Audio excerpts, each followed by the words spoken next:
Kings, chapter 8. Then King Solomon summoned into his presence at Jerusalem the elders of Israel, all the heads of the tribes, and the chiefs of the Israelite families, to bring up the ark of the Lord's covenant from Zion, the city of David. All the Israelites came together to King Solomon at the time of the festival in the month of Ethanim, the 7th month. When all the elders of Israel had arrived, the priests took up the ark. And they brought up the ark of the Lord and the tent of meeting and all the sacred furnishings in it. The priests and Levites carried them up, and King Solomon and the entire assembly of Israel that had gathered about him were before the ark, sacrificing so many sheep and cattle that they could not be recorded or counted. The priests then brought the ark of the Lord's covenant to its place in the inner sanctuary of the temple, the most holy place, and put it beneath the wings of the cherubim. The cherubim spread their wings over the place of the ark, and overshadowed the ark and its carrying poles. These poles were so long that their ends could be seen from the holy place in front of the inner sanctuary, but not from outside the holy place, and they are still there today. There was nothing in the ark except the 2 stone tablets that Moses had placed in it at Horeb, where the Lord made a covenant with the Israelites after they came out of Egypt. When the priests withdrew from the holy place, the cloud filled the temple of the Lord, and the priests could not perform their service because of the cloud, for the glory of the Lord filled his temple. Then Solomon said, "The Lord has said that he would dwell in a dark cloud. I have indeed built a magnificent temple for you, a place for you to dwell forever." While the whole assembly of Israel was standing there, the king turned round and blessed them. Then he said, "Praise be to the Lord, the God of Israel, who with his own hand has fulfilled what he promised with his own mouth to my father David. For he said, 'Since the day I brought my people Israel out of Egypt, I have not chosen a city in any tribe of Israel to have a temple built, so that my name might be there. But I have chosen David to rule my people Israel.' My father David had it in his heart to build a temple for the name of the Lord, the God of Israel. But the Lord said to my father David, 'You did well to have it in your heart to build a temple for my name. Nevertheless, you are not the one to build the temple, but your son, your own flesh and blood. He is the one who will build the temple for my name.' The Lord has kept the promise he made.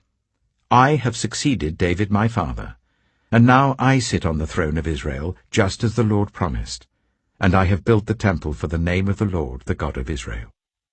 I have provided a place there for the ark, in which is the covenant of the Lord that he made with our ancestors when he brought them out of Egypt."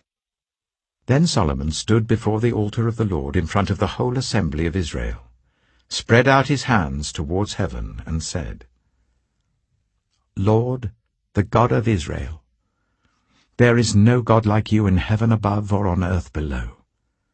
You who keep your covenant of love with your servants, who continue wholeheartedly in your way. You have kept your promise to your servant David my father. With your mouth you have promised, and with your hand you have fulfilled it, as it is today. Now, Lord, the God of Israel, keep for your servant David my father the promises you made to him when you said, 'You shall never fail to have a successor to sit before me on the throne of Israel, if only your descendants are careful in all they do to walk before me faithfully as you have done.' And now, God of Israel, let your word that you promised your servant David my father come true." But will God really dwell on earth? The heavens, even the highest heaven, cannot contain you. How much less this temple I have built? Yet give attention to your servant's prayer and his plea for mercy, Lord my God. Hear the cry and the prayer that your servant is praying in your presence this day.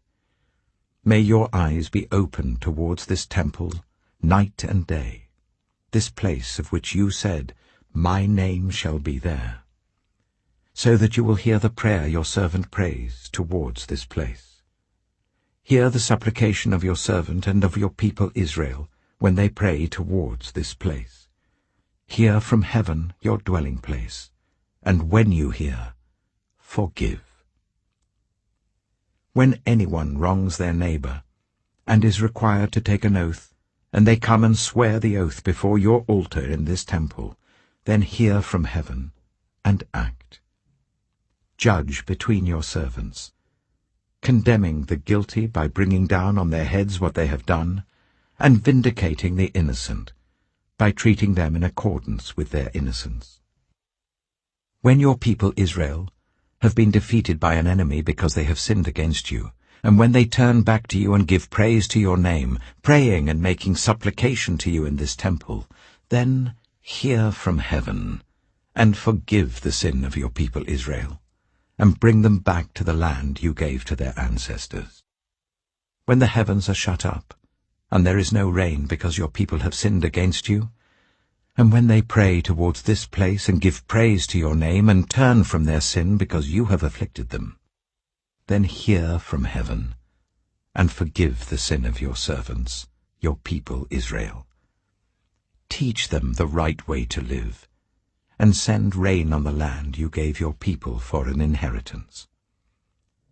When famine or plague comes to the land, or blight or mildew, locusts or grasshoppers, or when an enemy besieges them in any of their cities, whatever disaster or disease may come, and when a prayer or plea is made by anyone among your people Israel, being aware of the afflictions of their own hearts, and spreading out their hands towards this temple, then hear from heaven, your dwelling place. Forgive and act. Deal with everyone according to all they do, since you know their hearts, for you alone know every human heart, so that they will fear you all the time they live in the land you gave our ancestors. As for the foreigner, who does not belong to your people Israel, but has come from a distant land because of your name, for they will hear of your great name and your mighty hand and your outstretched arm. When they come and pray towards this temple, then hear from heaven, your dwelling place. Do whatever the foreigner asks of you, so that all the peoples of the earth may know your name and fear you, as do your own people Israel, and may know that this house I have built bears your name.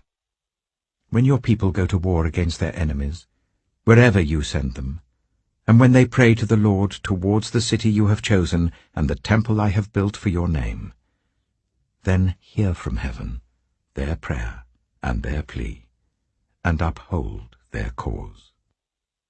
When they sin against you, for there is no one who does not sin, and you become angry with them and give them over to their enemies, who take them captive to their own lands, far away or near, and if they have a change of heart in the land where they are held captive, and repent, and plead with you in the land of their captors, and say, We have sinned, we have done wrong, we have acted wickedly.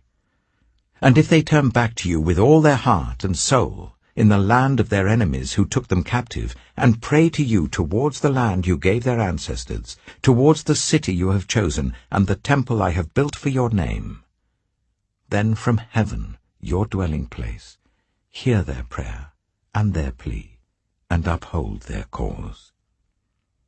And forgive your people who have sinned against you. Forgive all the offenses they have committed against you, and cause their captors to show them mercy. For they are your people and your inheritance, whom you brought out of Egypt, out of that iron-smelting furnace. May your eyes be open to your servant's plea, and to the plea of your people Israel, and may you listen to them whenever they cry out to you. For you singled them out from all the nations of the world to be your own inheritance, just as you declared through your servant Moses, when you, sovereign Lord, brought our ancestors out of Egypt. When Solomon had finished all these prayers and supplications to the Lord, he rose from before the altar of the Lord, where he had been kneeling, with his hands spread out towards heaven. He stood and blessed the whole assembly of Israel in a loud voice, saying, "Praise be to the Lord, who has given rest to his people Israel, just as he promised. Not one word has failed of all the good promises he gave through his servant Moses. May the Lord our God be with us as he was with our ancestors. May he never leave us nor forsake us. May he turn our hearts to him, to walk in obedience to him and keep the commands, decrees, and laws he gave our ancestors. And may these words of mine, which I have prayed before the Lord, be near to the Lord our God day and night, that he may uphold the cause of his servant and the cause of his people Israel, according to each day's need, so that all the peoples of the earth may know that the Lord is God and that there is no other. And may your hearts be fully committed to the Lord our God, to live by his decrees and obey his commands, as at this time." Then the king and all Israel with him offered sacrifices before the Lord. Solomon offered a sacrifice of fellowship offerings to the Lord, 22,000 cattle and 120,000 sheep and goats. So the king and all the Israelites dedicated the temple of the Lord.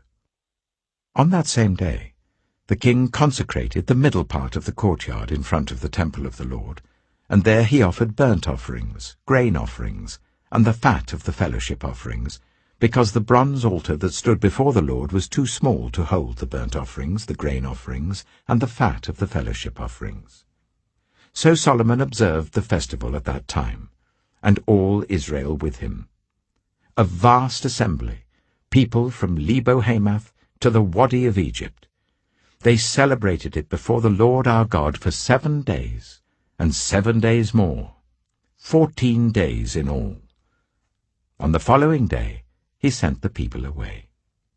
They blessed the king and then went home, joyful and glad in heart, for all the good things the Lord had done for his servant David and his people Israel. 1 Kings chapter 9. When Solomon had finished building the temple of the Lord and the royal palace, and had achieved all he had desired to do, the Lord appeared to him a second time, as he had appeared to him at Gibeon.